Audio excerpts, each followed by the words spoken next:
Welcome to my video about how to make a slip knot.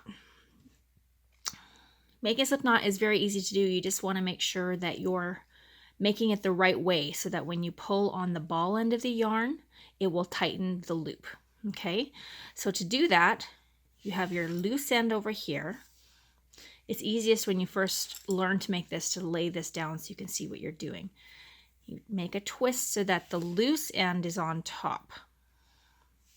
Then you're going to take a loop of this and poke it through this hole from this side.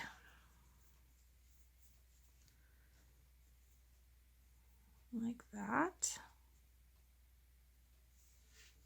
Then you can pull on the other ends and it will make a nice tight loop. And then if you pull on the ball end, if you've made this correctly,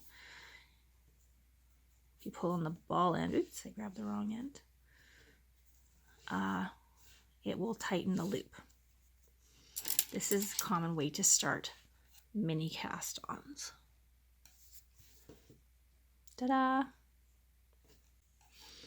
Just want to show you that slip knot one last time the fast way, okay? If you know what you're doing, you don't have to sit there and work with, loops on tables.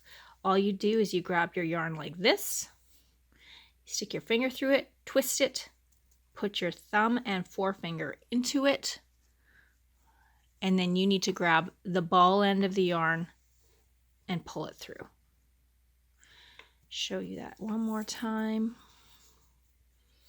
You want to keep the loose end towards you,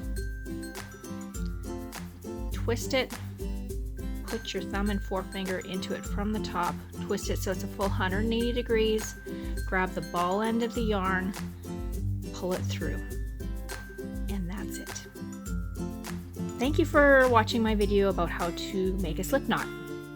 There are more stitch tutorials and patterns on my website at www.talinawinters.com. Happy knitting!